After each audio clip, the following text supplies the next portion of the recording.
Selamat datang kembali di Deep Dive kita. Oke, hari ini kita mau bongkar cerita dua meriam legendaris Indonesia nih.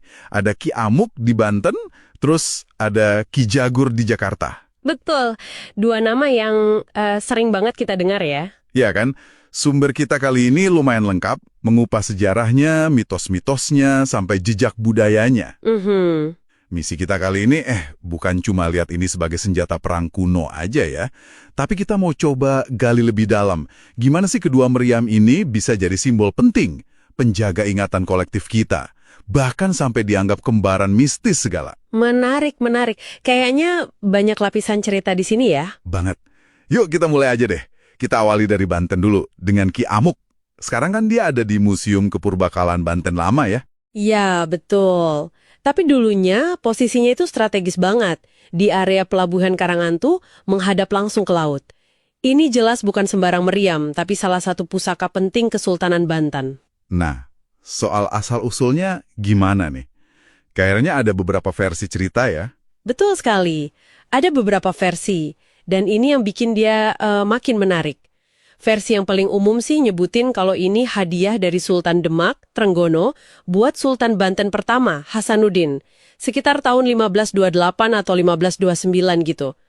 Nama awalnya malah Ki Jimat. Ki Jimat? Wah, beda ya sama Ki Amuk.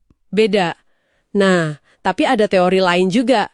Misalnya dari K.J. Crook, seorang peneliti, dia menduga Ki Amuk ini mungkin dicor oleh orang Portugis pembelot namanya Koja Zainal, tapi untuk Kesultanan Demak.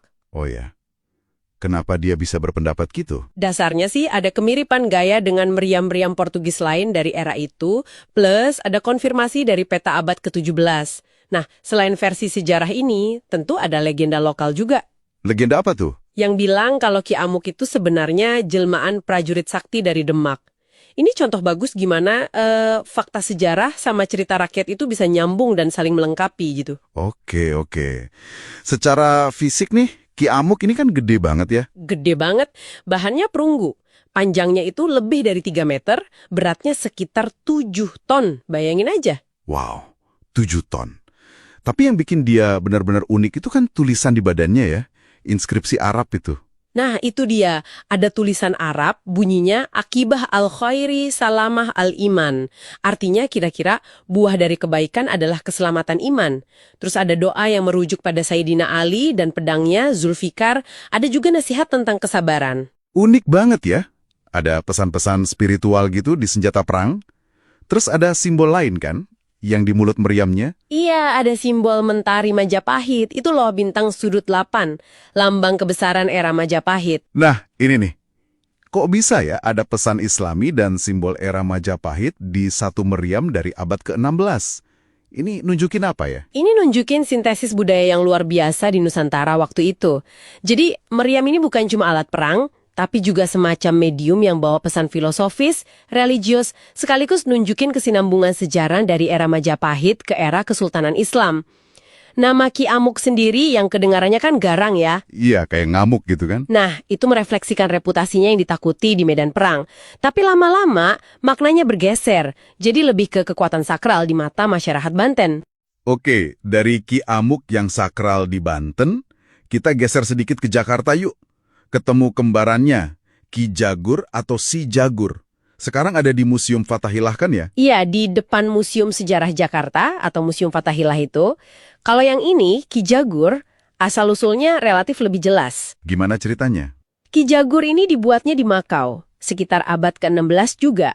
Pembuatnya ahli meriam Portugis, namanya Manuel Tavares Bucaro. Oh, jadi buatan Portugis langsung ya? Bukan hadiah atau cor lokal? Betul, buatan Portugis di Makau. Terus perjalanannya juga panjang. Dari benteng Sang Jago de Bara di Makau, nah, nama Jagur ini kemungkinan besar ya dari jago itu. Masuk akal. Sen Jago jadi Jagur? Bisa jadi.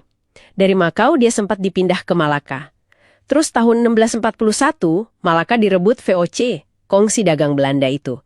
Nah, meriam ini ikut diangkut ke Batavia. Batavia, nama lama Jakarta ya? Ukurannya gimana dibanding Ki Amuk? Mirip-mirip besarnya, panjangnya sekitar 3,8 meter. Tapi beratnya lebih ringan, cuma 3,5 ton. Cuma 3,5 ton ya? Tapi ciri khasnya yang paling terkenal itu kan bagian belakangnya ya, yang bentuk tangan itu. Iya, itu yang paling ikonik dan sering disalahpahami. Ornamen tangan mengepal dengan ibu jari dijepit di antara jari telunjuk dan jari tengah.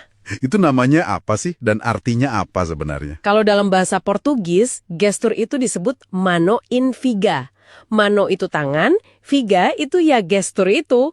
Di budaya Portugis aslinya, itu simbol buat keberuntungan atau penolak bala, semacam jimat gitu. Ada juga yang mengaitkan dengan kesuburan. Nah, justru makna kesuburannya ini yang kayaknya nempel banget di sini ya. Betul, kuat banget mitosnya di masyarakat lokal. Banyak yang percaya, terutama perempuan nih, kalau duduk di atas meriam atau menyentuh bagian tangan mano inviga itu, bisa membantu biar cepat dapat keturunan, geser, diadaptasi sama budaya setempat. Selain soal kesuburan, ada juga kepercayaan lain loh soal Ki Jagur. Oh ya? Apa lagi tuh? Dipercaya bisa mengabulkan permohonan lain dan katanya punya kekuatan buat mengungkap kebohongan.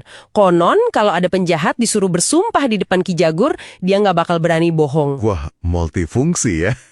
Dari penolak bala, jadi pengabul permohonan dan detektor kebohongan. Begitulah adaptasi lokalnya. Ada juga legenda yang mengaitkan dia dengan nama Kiai Setomi. Dan katanya punya pasangan namanya Nyai Setomi yang ada di Solo. Nah, soal pasangan dan kembaran ini, tadi kan disebut Ki Amuk dan Ki Jagur ini dianggap kembaran. Itu gimana ceritanya? Ini menarik nih. Cerita ini lebih banyak hidup di ranah folklore atau cerita rakyat. Dulu itu beredar mitos yang cukup kuat. Kalau Ki Amuk dan Ki Jagur ini berhasil disatukan kembali, kekuasaan kolonial Belanda di tanah Jawa bakal runtuh.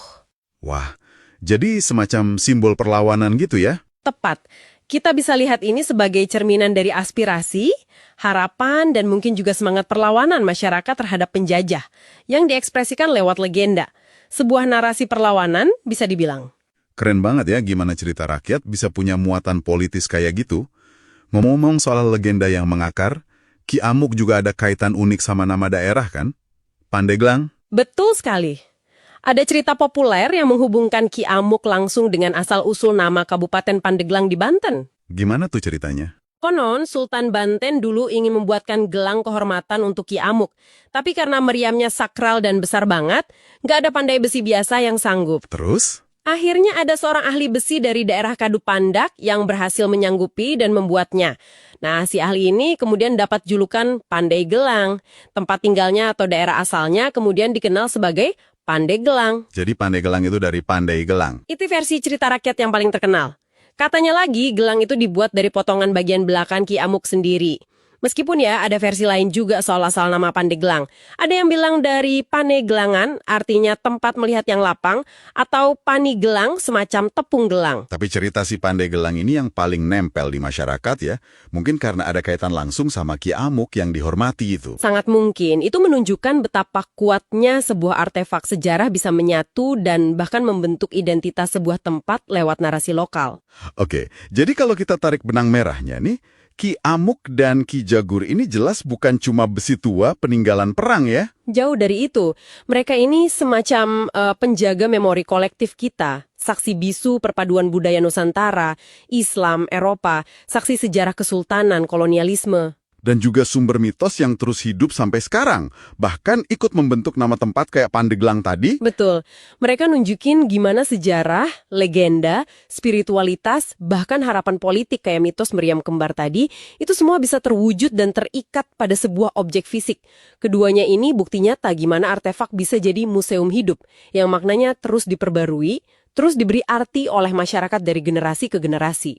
Nah, sebagai penutup deep dive kita kali ini, mungkin ada satu pemikiran nih buat Anda renungkan di rumah. Silakan. Kalau kita lihat bagaimana benda mati, ya kan, kayak meriam ini, bisa begitu merasuk ke dalam keyakinan spiritual dan identitas lokal selama ratusan tahun, kira-kira objek atau simbol modern apa ya di sekitar kita sekarang yang mungkin tanpa kita sadari sedang mengumpulkan lapisan-lapisan makna serupa untuk generasi mendatang. Sesuatu yang dampaknya mungkin baru akan terasa nanti. Pertanyaan yang menarik untuk dipikirkan.